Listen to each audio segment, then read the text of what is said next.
And here we go again. That's pretty standard. They keep coming back. They keep asking for it. Asking? Do we have them asking? Don't take this from me. I'm not going to take anything from you. That's somebody else's job. No. I'm Josh. That's Kenny. This is I'm Random Kenny, that's Ramblings. Josh. Yep, that's right. And there's only two of us in the room. Kind of. We're not counting voices. What the voices in our head tell us to do. Yeah, which we is do. Which Not is really. Its own weird thing. But this is Random Ramblings. If it's your first time here, we are glad you have fallen this far down the search category. If you're listening to this one and it's your first time here, go back and listen to number one. It'll really help. Not that we relate these one to the next. I need you to stop telling people we help.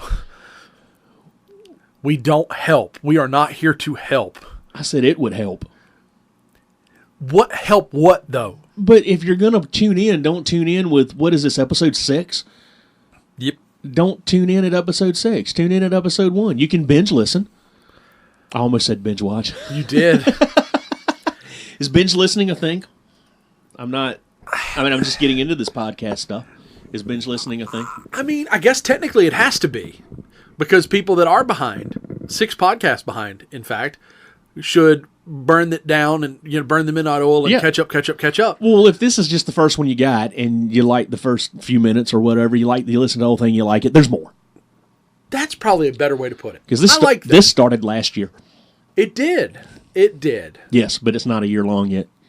That's not a year also old true. yet. It's kind of long and skinny, but that's about it. Got him straight up. Got him with nothing is what I'm talking about. Wow. I mean, it's not like I had to get a whole lot for that. It is a rarity for me to have a pause knocked in me for that kind of thing. He just said he was speechless, folks. He just used a big word. I did. No, I didn't. I used pause. You used speechless. I used a bigger word than you did. So I have a back and forth with someone at my office in terms of jokes and whatnot. And if I can get that person to not respond, I've won the day. And then I told them that was my intention. It pissed them off. And it still happens. And I remind them. And it's just a perpetual cycle of me winning. We're not going to start that game here. But no. If it happens, it's going to be great. They're here for the content. And it just happened. So God knows why. That coworker's listening. There's your vindication. There's your revenge. Whatever. You're welcome. All right. I laughed as egregiously as I did. One, these folks don't know the coworker. Secondly, you know the coworker, and he couldn't find his way out of a wet paper bag. He's not listening. No, he's not. What he's trying to say is he's not listening. No. So I'm going to email him. I'm going to email him this in an audio file. No, I'm not. Be my guest. No, I'm not. Yeah, I don't think you would either. I won't. Oh my goodness, that just completely caught me off guard. I don't even know what we were talking about. Yeah. People listening for the first time. Yes. People listening for the first time. If I missed it before, thank you for that. Thank you for stumbling in. I feel like our podcast is the equivalent of stumbling through the front door after an all-night bender, and this is what's on TV. Like, we're the paid programming, but not getting paid. We're the paid programming. I see where you're going with that now, because I'm sitting there going, really? We are the paid programming that airs before the good stuff airs, and we're just not paid. Airs before the good stuff. I don't know. Some of that paid programming is actually kind of, back before the Home Shopping Network. That's when the home shopping stuff happened. Was absolutely 1 a.m. I mean, now it's all gone to medicine. Back in my day, in the day, it would just go to, everybody calls it snow, but it basically go to a blank screen, or it would go to the color bars. I don't even know what to call that, but in the tone, I shouldn't have done that. I can't carry a tune in a tin bucket that's sitting in a wheelbarrow being dragged by a truck. But anyway, that's pretty bad. I had to piece all those together to kind of generate the sound in my head. No, I'm with you. And with where you live, you should have caught all that together. Yeah, but anyway, we're good. They would do the pledge. They would do the national anthem, and then just go to blank basically. And but then all night television come about thanks to cable. That's true. You had to find stuff. There's and then somebody reruns. somewhere listening to this that's my age and had cable from the get go. We live in the boonies. Not really. There are still people that are like that. And I don't know if they're here really? yet. Really? Shut up. Shut up. Ding, ding, ding, ding, ding. Shut up. You know exactly the type of person I'm talking about. Yes, I'm going to email them this. No, you're not. You're going to fax it to I'll them. have to take it on an 8-track. God.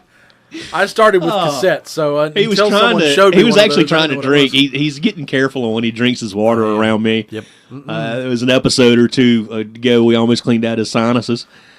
Dehydration or buying a new mic? I think I can do an IV later. Getting in trouble with his wife for making everything wet. She doesn't normally come down to the basement that much. This is the concept of man cave is pretty strong in this. Yes. This is just the office. The whole thing is. The the testosterone is strong with this one. I have my sports love of the Ravens. Yes. I'll let you have it. It's allowed. That's fine. If not, guess what? Get the fuck out. I don't have a pro ball team to argue with you about that. I mean, I like the colors, so we'll go. We'll take it. It works. I just don't follow the NFL. You can't have my man card. I do watch NASCAR. I just don't follow the NFL. I never find the reason to threaten to take the man card. Not for sports, because sports are not for everyone, and that doesn't make you any less of a dude, despite what Alabama fans would say. Right. Most of the sports that I enjoy, and I enjoy all sports, but I prefer most of them live. There's something about the whole, the fan interaction, everything, the whole 9 yards. And no, I haven't been to an NFL, but college ball live. Oh, no doubt. Especially in this place called Lane Stadium. That is phenomenal. I still like the high school level of pretty much every sport because, those people, they're actually playing for fun. Absolutely. At the college level, they're playing for multitude of different things, some to be recognized and picked up, some to make sure they get that scholarship again next year. But there's a level of involvement. That may not be the right word, but they're a little more into it. Yeah. I feel like you get a little bit better game. And I feel like live is just better. Now NASCAR, I listen on the radio, I watch it on TV. There's a certain track that I go to a lot. I'm actually going to add some more tracks because I'd like to be there. The fan interaction there a little bit differently, especially at a short track because the cars are so loud. Well, you're also not waiting 60 seconds before the action. They never really get out of sight, so you can consistently hear those engines, and you pretty much have to wear something to protect your ears because, hey, they don't exactly have catalytic converters and mufflers on those things. No. They're designed to be loud. The whole thing's designed to be loud. But I like being there live as well, but I can listen to that. That's one of the sports that's still on the radio, and I can listen to that and accomplish other things because a race is going to be several hours long. And I can listen to that, accomplish something else. But I just don't. So I'll go to a baseball game. I love going to. We got a rookie league here, and I love going to a baseball game. Absolutely. It's a lot of fun. Again, live is just a little bit better for me. I mean, I'll sit and watch soccer live. Don't really understand the sport. I'll watch it live. It's dependent on the situation for me. Because there's a lot of hassle. We don't have a lot of major sports teams here. Like within your 2 hours minimum plus the traffic and everything else. And I know that I know I'm putting my old man hat on here. I have all of the devices that I need to watch them in as good or better a picture as I would than my budget allows me to pay for a ticket for. So for that type of thing, I went to an NFL game a couple of years ago. It is a bucket list for me. We went to Baltimore. We made a weekend of it. It was a lot of fun. But it's obvious pro stadiums are just like airplanes. Yes. If you can pay for first class, it is an epic experience. If you can't, you better know what a sardine feels like. And as a big guy who already takes up a larger carbon footprint than most. You said it, not me. I own that. And I've done it to myself. I own it. It is what it is. It's fine. And yeah, there's hereditary, blah, blah, blah, blah, blah. I could have done a lot to slow this process, and I have not.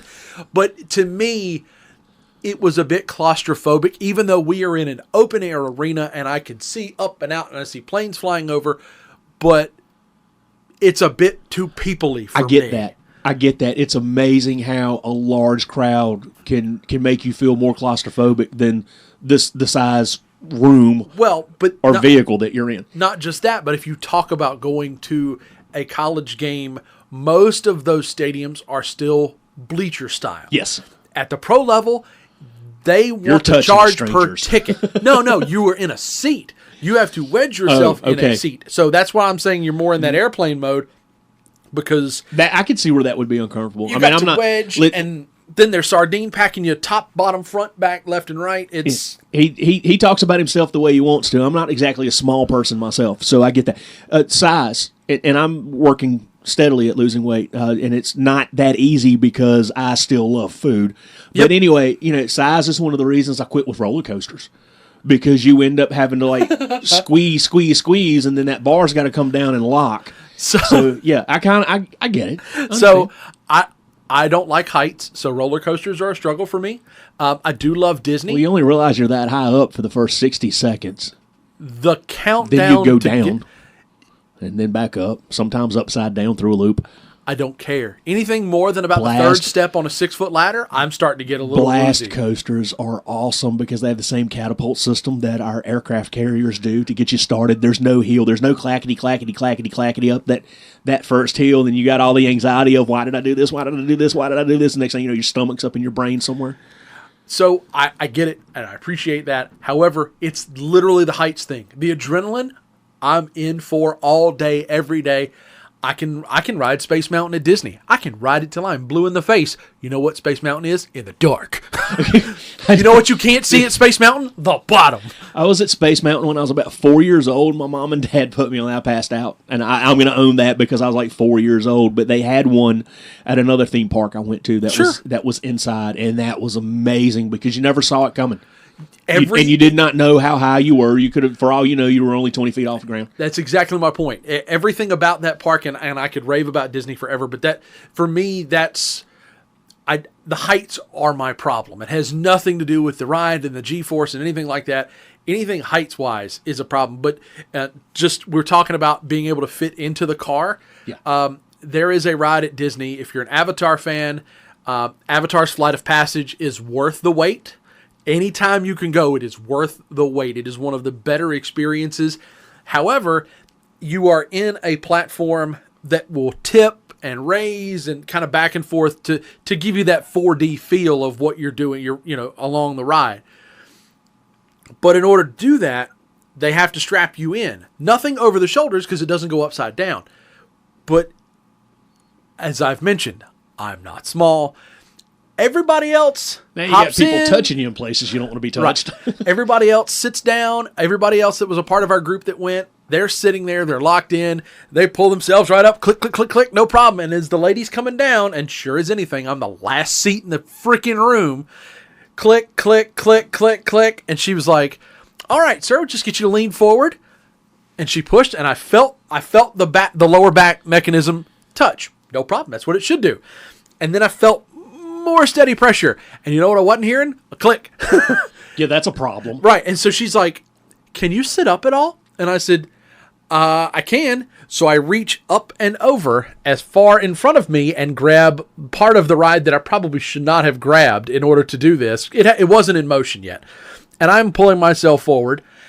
And I can't see it happening, but at one point she says, all right, I need you to hold your breath in. We're going to try it that way. So again, now, I am not 600 pounds trying to squeeze myself into a can. He's not. He's actually a little overboard with his description, but okay. Right. I am not one of those people that, I'm not judging. I don't need a wheelchair to get anywhere. My legs get me wherever I need to go. Steps are not a problem. Landings are not a problem. He's not going to get a cast on a certain show. No. At all. No.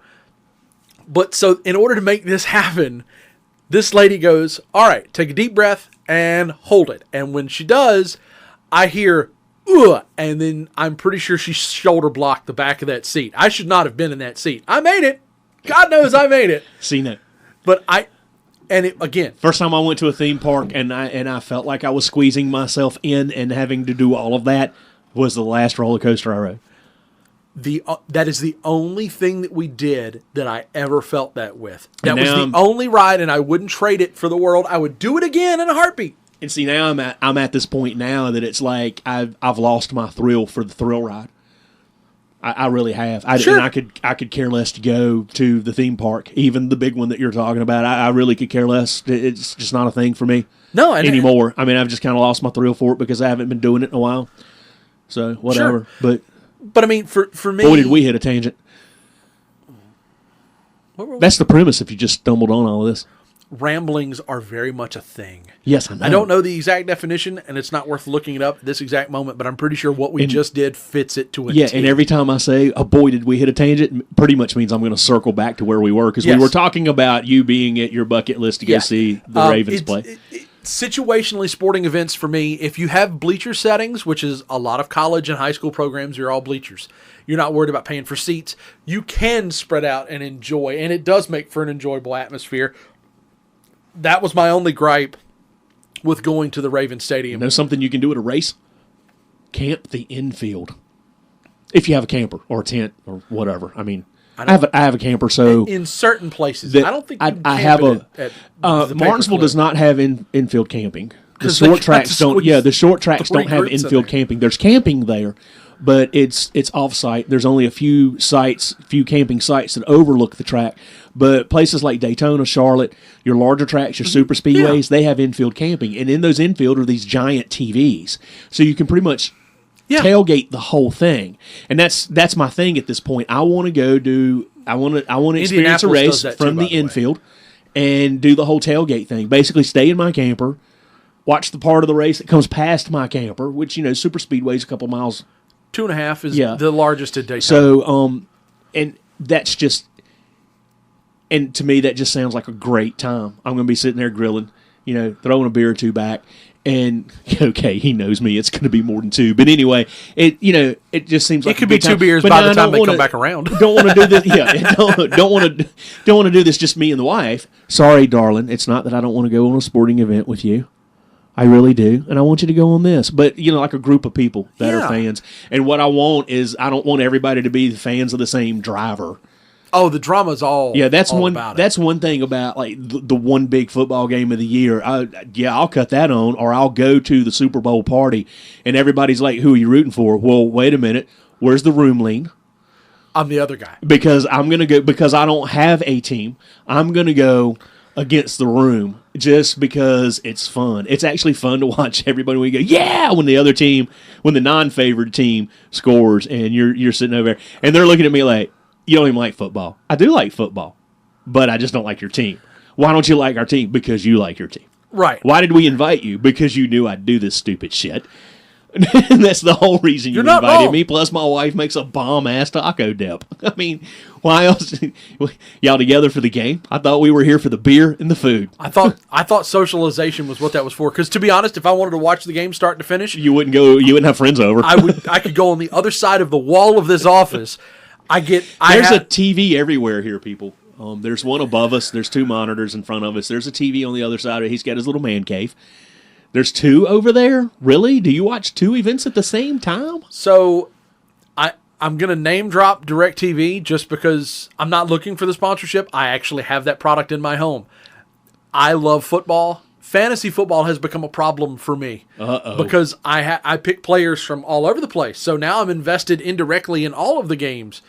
And because of that, I have a package that's offered to me through DirecTV called the Sunday Ticket, which allows you to watch. They offer 2 channels that offer 8 games on a single screen, and then the other channel has 4 games, but with slightly larger screens. So I'll use one TV because they don't all carry the same 4 and 8.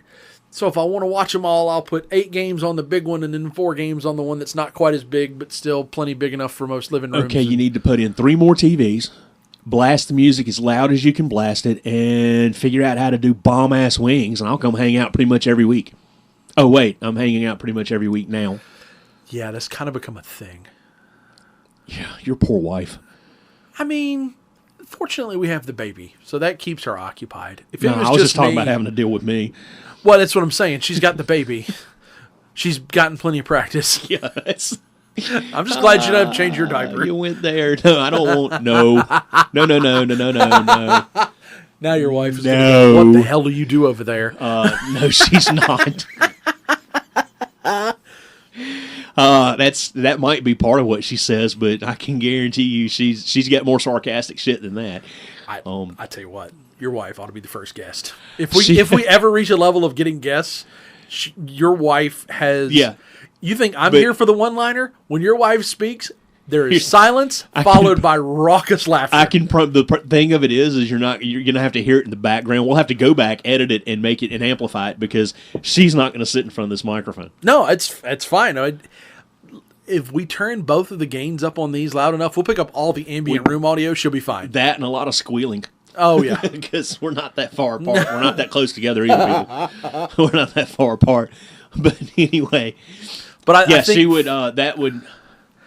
All sports for me, I'm very much the same. I could watch anything and everything and not care. Well, if I'm going to, I said sports bar, might as well say it. That's where you can get some of the best wings. But if I'm there, whatever's on TV, it catches it catches my attention, and that's pretty much what I go with. Like I said, it's like that. I mean, and soccer looks like an awful lot of fun. There's more coordination that I could ever put into it. I've got a grasp of the game. But it's just when you're sitting there and you really do not have the audio. Yep. It's a fun game to watch. It took me a little while to figure out I was watching rugby one time. That is kind of a violent-looking game. But anyway, rugby is watched it. Football without pads and more steroids and violence. Yeah. I watched like hockey and football together. Watched it and enjoyed it. Hockey, I'm on the fence. I like hockey. I like it. I mean, it looks like fun, but in the same respect, it's not easy to follow. And that's part of my problem with watching this stuff on TV. If it's not easy to follow, I know the cameraman's supposed to stay on whatever ball, puck, or is in use, whatever game piece is in use. But I don't want to watch that. I mean, it's like you've got this one cameraman that just as soon as the baseball player swings and hits, he follows the ball, and it's almost nauseating. And then you lose the white ball amongst the clouds, and so does he, and then, I don't know. Golf is notoriously bad when you're there, golf, I can't watch golf on TV. I refuse to watch golf. It's an elaborate game of fetch. I've got friends that are going to hate me now, but it's an elaborate game of fetch. I'm going to put it out there. It's my take on it. Everybody goes, no, you're playing against yourself. Well, you know what? I can do Pac-Man and play against myself and not have to chase a freaking ball all over, 20 acres of property. Mm-hmm. Now, the 19th hole, that's a great place. Back to the beer drinking. But. Yeah. No, I get it. I grew up with family members who played golf. I've learned how to play golf. I've never been good at golf. No. It is the camaraderie that golf offers. It's very rare. And if you want to be good at golf, you need to go out by yourself and swing until you have blisters all over your hands and feet. I suck at putt-putt, so forget that. Oh, I love putt-putt. Putt-putt is what oh, come on. What's your hate with putt-putt? I'll go. If everybody's on vacation and everybody wants to go play putt-putt, I'll go play putt-putt. But it's the same elaborate game of fetch. The only difference is you're trying to get the ball to go through a damn clown's mouth to get to the hole. Yeah. Or the dog leg is a real live dog leg, and you got to figure out how to bank it, which is pool, not golf. I feel like you're angering a lot of people right now. I am. There's part of me that wants to be angry, but I'm still processing all of what you just said. Can you imagine me in my normal state of mind and everything that we talk about, do, blah, blah, blah, blah, blah. Can you imagine me on a putt-putt course trying to get the damn ball to go past the windmill blade, through the windmill, to get to the hole on the other side? And then there's more obstacles after that. Yeah. All right. This is a kid-friendly sport. It is. I do not have a kid-friendly mouth. Because about the fourth time that damn windmill kicks my ball. Motherfucker. Yes. No. It is something like that. And it's not that I'm gonna probably regret this. It's not that I can't stand putt-putt. It's just not gonna be the thing. I'm watching the wavelength. I hit y'all with those P's. I'm sorry. But anyway, it's not the wavelength. It's not the game itself. I'll go. I'll play, especially if that's what everybody wants to do. I'm not going to look at anybody and go, hey, want to go play putt-putt? It's not going to happen. Don't worry, because I'm going to be the guy that goes, hey, do you want to go play putt-putt? And I'm going to be the guy that's going to go, hey, putt-putt. Can we get beer after? Yeah, you're more than welcome. I don't care what you do when you leave. There you go. Because, no, you're going to have to come with me. If I'm playing putt-putt, you're coming to the bar. I don't care if all you drink sweet tea. You're coming to the bar. You don't drink sweet tea either? Nope. Not my thing. It's a protein belly, huh? No vegetables. Don't drink sweet tea. That entire belly is 100% protein. And the rest of the 70% water that we are made up of. Wow. I knew you didn't drink sodas. I didn't realize you didn't. You don't drink unsweet tea either? No. You know, tea has taste other than sugar. Yes, I do. I know. I mean, down here in the South, we think sugar flavors everything. We're wrong. No, we're very much wrong in that side of things. I surprised your wife with that. Deep frying flavors everything down here. We do deep fried butter. But I think I surprised your wife with the whole, I don't put anything in my coffee. I just drink it straight up. I drink tea straight up, too. And there's a lot of people. And yes, I know I'm going to catch hell at work because it's not regular tea. And he knows who I'm talking about. I'm not going to call him out this time. But I drink unsweet tea because tea actually has flavor. Just like coffee has flavor outside of the sugar. I got a buddy that's prone to hot tea. You've also got, some hot teas are great, but you also have restaurants that's going to put like a half a pound of sugar in their tea, and it tastes mostly like syrup. Mm-hmm. So I've gotten picky. There are places where I'll do half and half, but typically I just drink unsweet tea. You know the large metal ice scoops? Yes. There was a restaurant that I worked at. My first job in school was at an Italian restaurant, and they take that out of the ice, scoop the sugar for the sweet tea with that, then wash it and put it back in the ice. I have watched it. Now, granted, that's for the big pots of tea, the big containers. It's not just a small carafe. It's not your 1 gallon thing that you're going to find in your refrigerator. No, but still, it's supposed to be a balance of the tea flavor with the sweetener. Uh-huh. And certain hot teas you flavor with honey and lemon. Correct. Which is a whole different level of tea. If you're from England and you're listening, find a way to send us some of this because I'm up for trying new things. That's some pointed pinky talk. Okay, you just offended everybody in England because I called them out because they drink tea at a certain time of day. No, I got a buddy in Australia who drinks tea. He prefers hot tea. Well, Earl Grey is his choice. Australia was an English colony. Fair enough. So were we. So were we. We were an everywhere colony. Well, Virginia was an English colony. Yeah. Louisiana was not. No, we bought them fair and square. I think we're still renting Manhattan. But anyway, let's not go down that road. Let's go back to the whole, if you're somebody that drinks a lot of tea, if you're somebody that drinks a lot of tea, okay, we didn't mean if we offended you by saying English or Australian, whatever, you'll get over it. But we want to know which teas go better with what. Because, apparently there's teas that you put a cream in or milk or something. Then there's teas that's honey. Then there's teas that's just lemon. And I don't know. I look at all this. I stand in a store and I look at all this, and it's like I can even hear Captain Picard ordering the computer to make it. Tea, Earl Grey, hot. And it's like, is it really that? So I got some one time, and I did not know what to put in it. And it was not great. But there's all these people that, oh, no, it's absolutely wonderful. Okay, so what do I put in it? Fried butter? I mean, what? I think we've reached the point, though, where there are flavors of tea. They'll mix them with different berries and combos, and it's... Oh, you can order tea at a certain establishment, and it be just as long a list as your wife gives you to get her favorite coffee. Yes, absolutely. I think 11 is the record I've ever seen on a damn... Somebody went to that place. And by the way, we're giving those people credit for being able to take that order and know how the hell to put it together. Absolutely. Like, you got to know how to ration that shit out. I mean, I'd be to like make sure the cup isn't overflowing. It'd be like me just spitting out the recipe to my pumpkin pie. You know, it's like blah, blah, blah, blah, blah, blah. Because that's what I hear. Yeah. I've had to go there and get drinks for everybody, and everybody's like, get me a... No, write it down. Write it down. Put your name above it because I'm handing that to somebody else. Yes. Not going to stand there and order it because I don't know what I'm ordering. And if you really don't know what you're ordering and you're reciting this out, you're going to say something wrong. And you might actually not bring back the right drink. So I went it's a whole lot easier, people, just to go get a Blizzard. Amen, brother. I went to the UPS store a couple of weeks ago before the holiday. I had to get a package out and gone in time. And the lady was like, where is this going? They've removed the self-serve kiosk.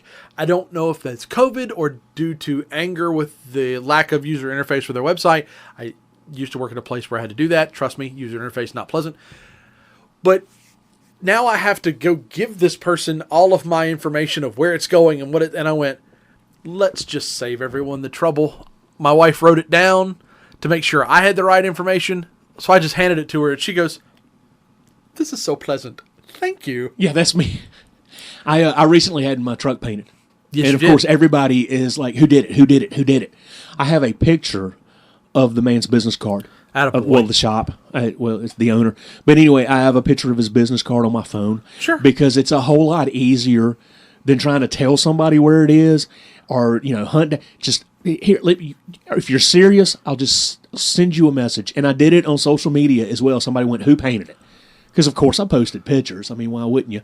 But somebody was like, who painted it? I just put a picture of his business card underneath there. Mm-hmm. I love this. I have fallen in love with the smartphone. It's easy to do. And I do that because my wife's like, hey, while you're out, wait, you want me to do what? Hey, text. And the next thing you know, you've got this list. Used to, it was a phone call. It was. And, you're at a payphone. For those of you who don't know what that is, that's back when phones had to be attached to the wall, and you put a quarter in them. That just made an Alan Jackson song make sense to you. Anyway, but that weird thing you call in your house home, and then you're sitting there trying to write all that down. That weird thing in your parents' house that doesn't have anything attached to it, and your iPhone charger doesn't go in. That's what the landline phone plugged into. Exactly. It was not the alien data point. But in my other one that would kill me is you're on the way out. Oh, get bread. All right, I'm gone for 45 minutes. I get back. Where's the bread? What? Damn it! You wanted me to what? Every what, time. Did you sure you said that to my face? If you told me as I was turning my back headed out the door, that's on you. I mean, well, that's the way it works. You need visual confirmation. I love it. It's like, because now I get a text, and it's a very purposeful. It's not even a phone call. I get a text, bread. And it's like, hey, you got time to run by the store? Why, yes, I've got time to run by the store. And the next thing that you get is a list, and I love it. As we have been talking today, my wife and I have been talking about doing a grocery pickup from an establishment and when we're going to do it and how we're going to circle the wagons and make that happen. One of the things that the whole COVID thing has brought out that I love. We were doing it before. I didn't know it before. I didn't know it existed. Honestly, I'll just be honest. I did not know that it all existed before. But I have fallen in love with this whole shop online. Pick it all out, pay for it, and then pick my time. I can go when I want, and it's there. I did that with some home improvement stuff. Why are we dancing around all of this? Anyway, I did that with Lowe's, and we do that because if we cast anything in a negative light, they go, "Hey, fucking stop it." This is a good light. Anyway, this is a good light, but I did that because I needed some stuff. I did not want to go in the store, so I did it all online, and then I just went and sat and waited, and they brought it to me, and I was taken back to the day of the old car hops when the drive-ins were not drive-throughs. Correct. And it's like, this is awesome. For those of you that might be a lot younger than me, it's sort of like Sonic. But anyway, Sonic's sort of like that. I wish Sonic would do away with the drive-through, if I'm honest. Well, because now they are the place where you go up and you can order it, sit in your car, and they bring it to you, right? Okay, yes, but they still have the drive-through as well. Yeah, really? And obviously, y'all know what I do when I go to Sonic. It's not a shot at Sonic because they are trying to account for all of their customers, and sometimes the drive-through is quicker. But on a weekend night, you know as well as I do, you go to one of these places, the drive-throughs in this town are stupid full, and then you can't back out of your spot where you sat and ate, just like at a restaurant, and now you're fucked because you can't leave. I'm like, I'm done. Here's my tray. I left a little tip for the car hop because they fought through death and traffic on roller skates to bring me what I need, and now I'm ready to go home, and because your dumbass waited. And he's right. And the other sad part is everybody thinks you're trying to get in front of them, so they're not going to move and give you a chance to back out and go around. I want to leave. Yeah, I want to get out of their way. And not everybody's polite enough to get. But yeah, I can see. See, I've not. I guess because I go and I don't go at the busy times to certain establishments. Honestly, I know when certain establishments are loaded, and I won't go. And I'll go back to the whole no name thing because it's no fault of theirs. And but also, their parking lots, shade their on drive-throughs, Sonic, things just don't line up perfectly. And our Sonic is not on a large parcel of land. No, it's not. But I never paid attention to the fact that they had the drive-through because one of the things about the type of job I work, it's, we're going to eat in a car.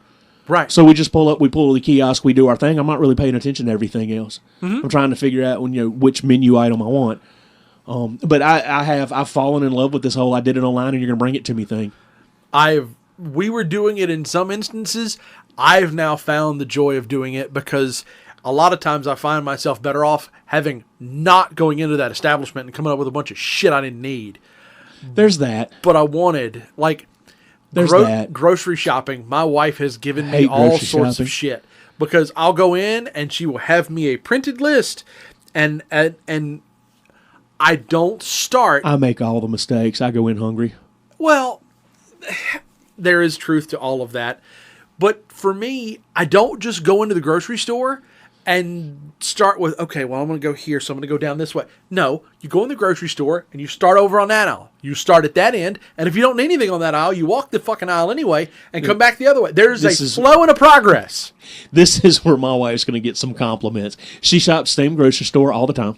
Well, the same few, actually. There's method to her madness. She knows where she can get what cheaper. And she knows who carries her favorite brands of what. And believe it or not, we actually have favorites that are off-brand. So anyway, but if you go with her to the store, it's like watching somebody on Guy's Grocery Games running around trying to find something based on what he just calls out. She knows where it is. And she's written her list in order of where she's going to enter, where she's going to start. So everything happens in order. Kudos. And she's done. She's over with. And she's in her favorite checkout line. And she's already scanned to see if her favorite person is open, yeah. She can handle it. She can do it. You can, hey, honey, while you're there, will you get this? Okay, not a problem. And she can handle it. I go into the grocery store and I look at all the people and I go, fuck no. See, I go, no. I get grocery cart rage more so than I do road rage. I really do, because there's always somebody that's in there like Josh browsing every aisle to see if there's a new macaroni and cheese or something out, and they're standing in the middle. You can't get around them. No, and it just makes me mad. There's part of that personification I own, and there's part of it I do not. When I'm walking, I stay in a constant state of motion. I can browse and not stop. I have seen more people just. I'm very much a one shiny step shopper. Every 30 minutes. Their mouth is gaped open like they've never seen five shells 10 feet tall. It's like, and I have watched people look at every bottle. I mean, pick it up, look at it, pick it up, look at it, put it back, pick it up. No, I get shopping cart rage. You're in my way. Move. I need chips. You're in front of the chips. Get out of my way. I am not that guy. I will walk. No. Well, you're not the park. You're not look. the Sunday afternoon driver of grocery shoppers. No, when I'm going, I go down the aisles and go, nothing there, nothing that intrigues me. Come back the other way. Nope. Oh, that's different. Boop, gone, and keep going. And I have passed things on my list before. I do get scolded for that, but for the most part. My wife has given me crap for it, because she was like, there were 4 items on the list. You came back with 9, and 5 of them are for you, things that I would not eat, but because you're a fat kid, that's why they're... I go to the store, I'm expected to get asparagus, milk, cheese, you don't eat and it, so bread. How can you pick it out? Well, she gets what she gets. Okay, but so that's asparagus, milk, cheese, and bread. Those are the things that we need in that moment. We come back with asparagus, milk, cheese, bread, Oreos, a different cereal that I've never tried before. Ooh, a different flavor of peanut butter. I'm down with that. Oh, and I go through the candy aisle. I'm damn sure grabbing a box of Reese's. I get your list. Guess what I'm bringing back? Those things. The things on the list, because I don't want to be there to begin with, so I'm going to run around there like a chicken with my head cut off, trying to find everything I need so I can get the fuck out. I mean, that's just the way it is. My wife likes to fool me too. Hey, you want to go out and get ice cream? Sure. Sure, absolutely. Let's go get ice cream. Store. And it's like, oh, I got to run a few errands first. Damn it. Every time. Then she gets mad. The times that I think about it, and she's like, hey, you want to go out and get ice cream? And I look at her and go, what else you got to do? She goes, damn it. That's just the way it is. I mean, evolution's a thing. He's figuring it out. Yeah, I know, right? It's like, you can teach an old dog new tricks. But anyway, it's like, it's not that I'm not a people person. It's not that I hate people because, some people are okay. But anyway, the general public gets me. I have many a situation where it is too damn people-y for me. And I do not go to that one particular store. Period. End of discussion. I just don't. It's too much. It's way too much. And it's maybe I'm a hermit. Maybe I'm becoming a hermit. I don't know. But it's like sensory overload. Own it.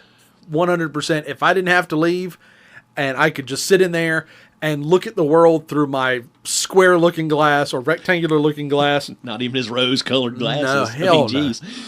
Nope. But now I can see all I need to see, and most of the time it's a big bag of nope. All of the COVID stuff's made it worse because we spent all that time where, hey, when you go home, stay there. And then all of a sudden you find out I can binge watch Andy Griffith on TV. So, I can binge watch Big Bang if you've not been doing that. Anyway, I mean, then you realize, hey, once I get in my shower, I really don't need to leave. And then you realize that at 2-something, 3-something a gallon, how much fuel stays in your tank. Yep. And then it's like, oh, we're out of peanut butter. Fuck that. Order it. They can ship it, right? Can they ship it? Yep.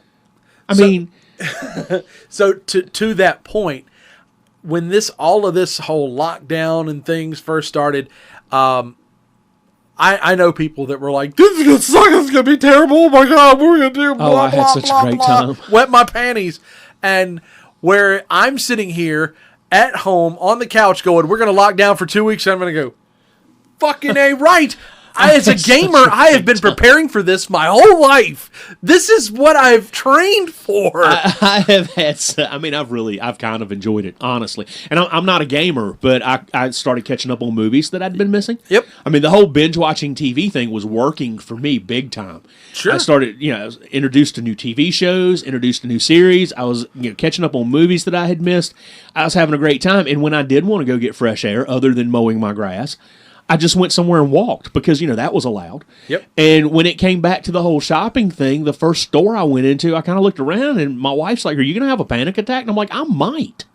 Mm-hmm. And, I'm not prone to those, but I was just kind of looking around in awe. And my wife was like starting to get really concerned. She said, you used to love to come in here and wander around. And here you are with your list, making a beeline for where you need to be. And I'm like, you know what? I want to get back home. Yep. I just want to go back. I want to go back home. I can't wear my boxers in this store, and I want to go back home, and I want to sit on my couch in my boxers and watch my TV. Mm-hmm.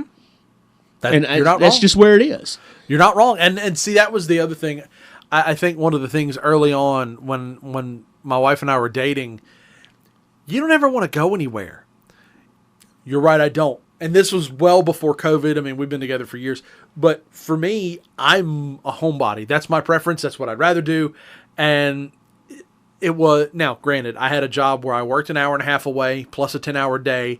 By the time you're done, there ain't a whole lot of daylight left, even in the summer. Well, there's another perspective to that too, because I have an awful lot of driving for my job. Sure. So a lot of times the weekend, I act like I don't have a license. Yeah. No, I agree. It's like completely. I'm done being behind the wheel of a car. If I don't have to leave the house, you're not going to hurt my feelings. Yeah. Like, I don't have this overwhelming desire to not go out and experience new things, because I'm not saying that. I mean, if somebody's like, hey, we're going to go do this, and it's brand new, and it's never been open before, sure, let's go. We would go to church, go have lunch, and then go shopping for nothing. Didn't need anything. Right. Just had certain stores we love to wander around. And now we have a savings account. Mm-hmm. Because we're not spending that money because we didn't go in that store and go, hey, look, cool. And then once you see that savings account, you're like, ooh, I kind of like this. By the way, and I'm kind of curious as to how many other people might have done this, we ended up making a list of restaurants and what menu items traveled. Because not everything on the menu at your favorite restaurant is going to make it from the restaurant to your house. And you guys live a little further away. Uh-huh. So there are definitely certain things you're not going to want to bring home, and not everything at a restaurant is reheated very well either. Pasta does not reheat well. No. I have found that to be an issue. Seafood does not reheat well. You are way too close to over. If it's cooked properly, seafood is very much on the line of close to overdone. By the time you reheat it, you've lost it. And seafood's also something that's not very good cold. Shrimp cocktail is served cold, but flounder, things of that nature. But the shrimp have been fully cooked before and you really don't want hush puppies to get too cold. No. But we found out that there were just certain restaurants, certain food items. Like we went down the whole hoagie thing, sub, whatever you want to call it. Not all of them travel because by the time you get it home, the condiments have started to go through the bread, and now you have mush. Yep. So it's funny. I have watched enough Food Network in my life that there have been those little snippets or plugs talking about food science and the friction coefficient to building a proper sandwich. Like, you don't put just a regular head of lettuce or regular slice of lettuce and tomato. You have two things that are slick as glass. You need something like an arugula, which has a higher friction coefficient, which is weird. Not everywhere will let you order that stuff on the side either. No. And by the way, mayonnaise and mustard will go into bread and make it yucky. Yes. We found out which restaurants where we could get the burger and get the condiments on the side. Yep. And then we learned to just go ahead and keep our tomato and lettuce at the house. So you're basically ordering, the cheeseburger, and then you put your mayo, mustard, whatever on the side, and then we went home and dressed it.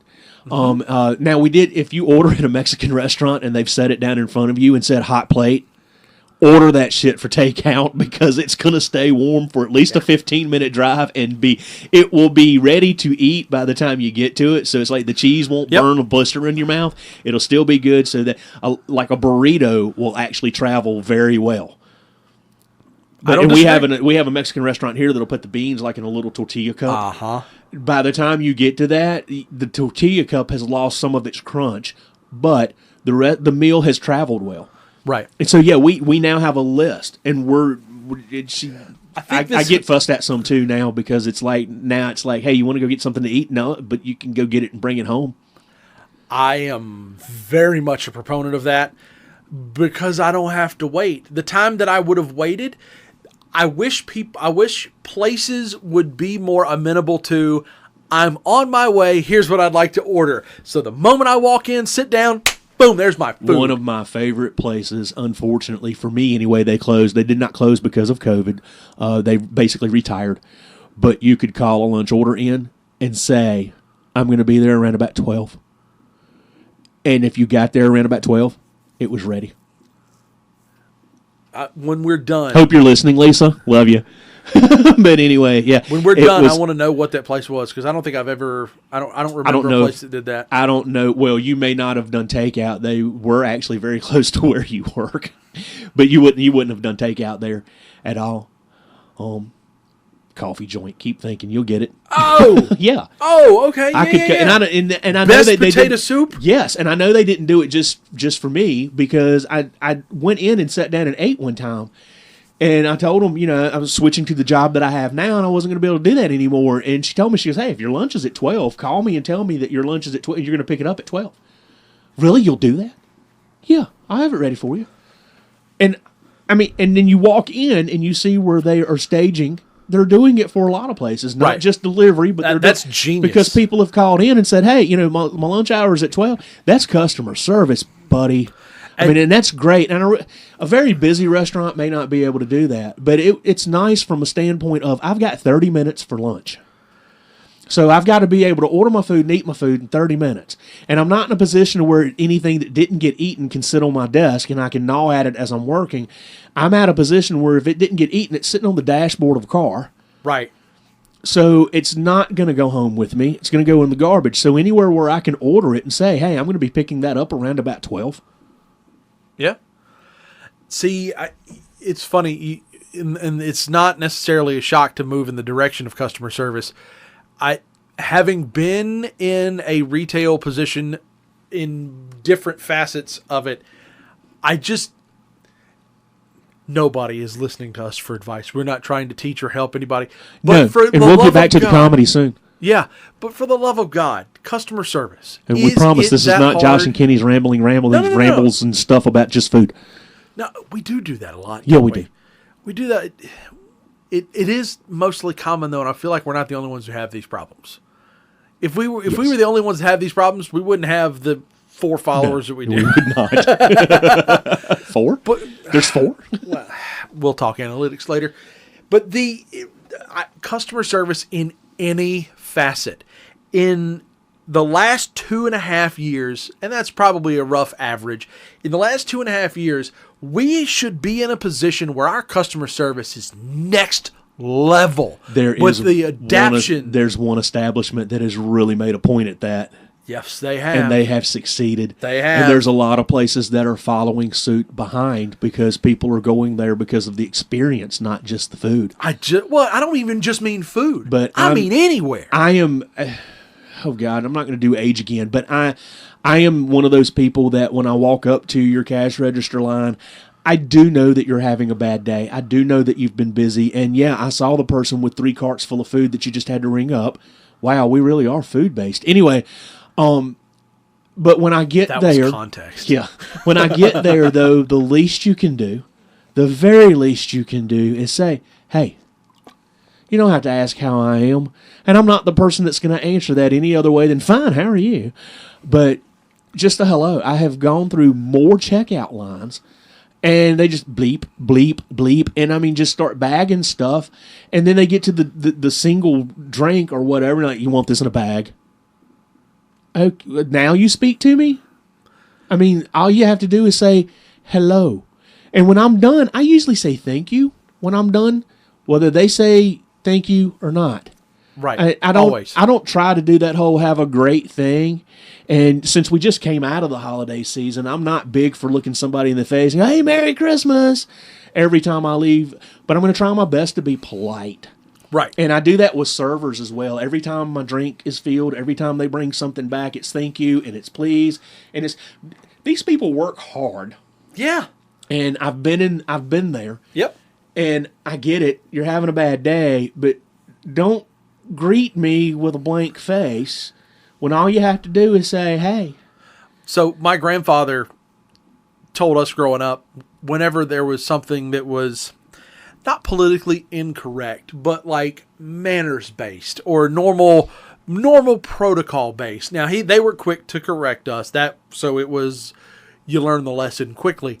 However, he always said that he thought in a lot of instances the world would be better off if everybody went into the military for a year to pick up the discipline and the organization and the logistics. I feel like let's take that a step further. Military's not for everybody. A lot of free thinkers, no, a lot of that. It's not. And I don't think that's a thing. However, at some point in life, not all of us are in a militaristic setting.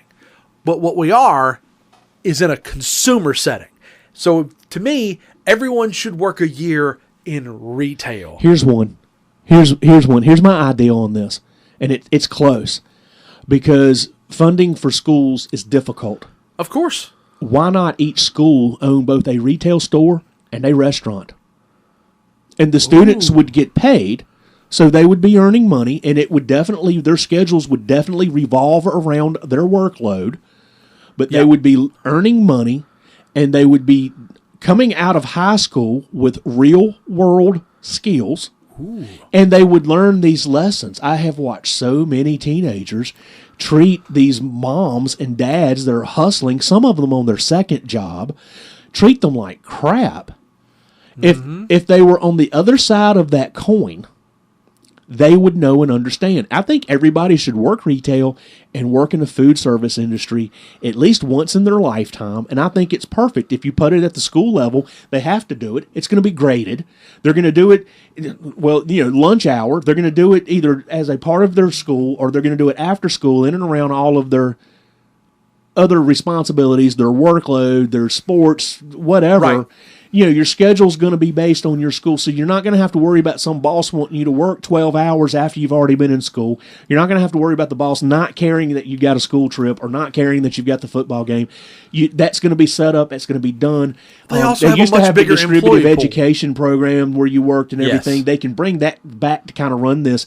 Then the school would be able to earn money. I think is what they were calling it. Yeah, the school would be able to earn money, and a lot of our vocational education centers have a culinary arts.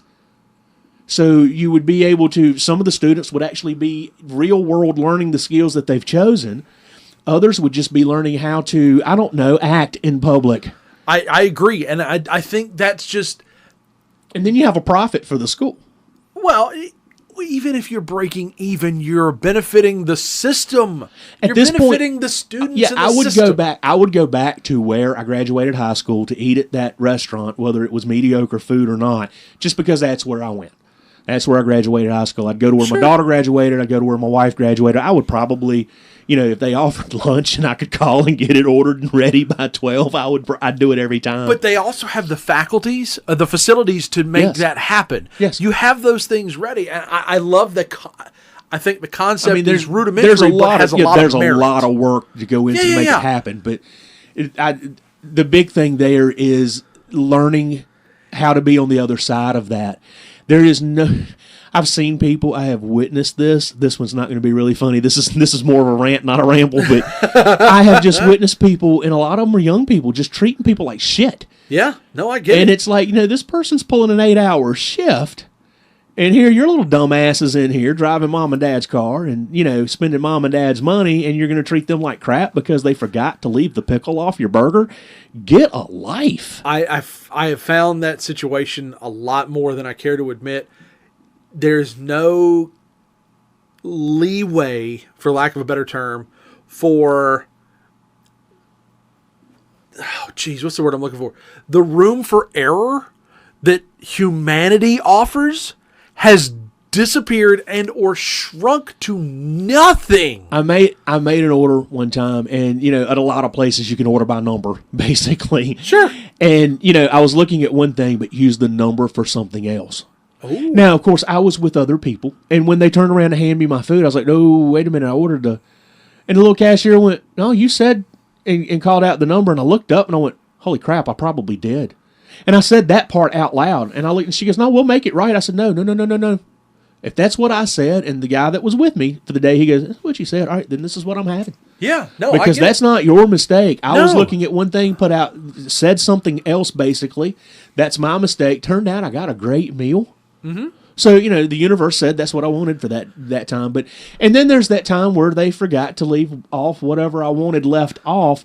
I'm not going to rant. No. About that. I'm the one that, if I'm still there, if I've gotten it all the way home, I'll just scrape it off and go on about life, kind of grumble. But if I'm still there, I'm the one, I'll take it up there and go, "Hey, I didn't want this on there." But I'm going to be really, really polite about it. And I've seen more people go up and just slam it on the counter. "Look, you idiot." Okay, no, don't treat people like that. Yeah. They made a mistake. Yours could have been sitting next to this one. That one could have actually been meant to go over there. I mean, I've been in fine dining restaurants where they come out to the table. "Who ordered the tuna casserole?" And I'm like, "No." And then the table behind us raised their hand. "Wait, that might be us." Right. Mistakes happen. Well, and when it comes to food, and I know we always seem to revolve around food in one way, shape, or form. We love to eat, by the way. Before you throw anything up on the counter and go, "Look here, dumbass," I encourage you, if for nothing else than your own sanity, watch the movie Waiting, and then be real clear about how you want that to play out. Yeah, because they are going to take your food. They are going to take your food away from your line of sight. My dad always said that there was certain people that you did not want to piss off, and your server at a restaurant was on tops on his list. Never, ever. If I order something and it comes out wrong, and again, that movie has scared me, and unnecessarily so, because most of the time, "I'm sorry, sir, we've made a mistake." Yeah, most of the time, it's not going to happen. No, and it wouldn't happen but once before the health department goes, "Hey, we have a problem." But if you lead out with "This is wrong, dumbass," you deserve it. You're going to burn it. Well, but that's the thing for me. Like, if I order something and it comes in a little, it's not quite right, or I asked for no olives or whatever, I'm not. They have a full kitchen staff. all they're going to do, they're not going to make it fresh. They're going to go back there with their hands and they're going to pick my olives off. The other thing, yes, and the other thing, now if that's a bad idea if somebody has a food allergy, but if you're ordering something and you need to leave something off because of a food allergy, you need to actually say that you have a food allergy, because you need to find out, especially if you have a nut allergy, what are they cooking with? But right. Anyway, I mean, it's one of those, you're right, more than likely, but if you look around the room, if you're in a busy restaurant and they've got people waiting to be seated and you're watching them bag a lot of food, chances are they grabbed that plate in a hurry. Yep. And it may not actually have been intended for you. There's somebody in that restaurant that didn't get sour cream and wanted it.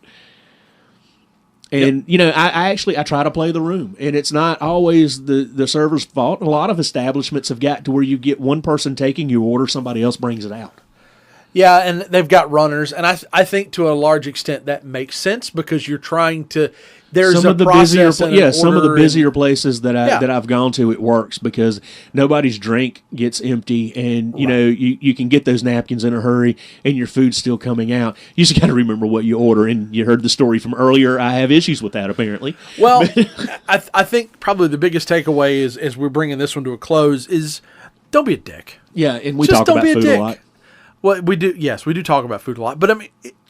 If it wasn't all somewhat relative, we didn't talk the first recipe today, and that is a small accomplishment. No, we did not, and you're right. And so, no, that's what she said jokes. Yeah, that's true. So, I mean, again, there's a lot of food, but it's not all recipes. If you want us to do all recipes, we can do that. Yeah, moral of the story, don't be a dick. Yeah. End of the day, don't be a dick.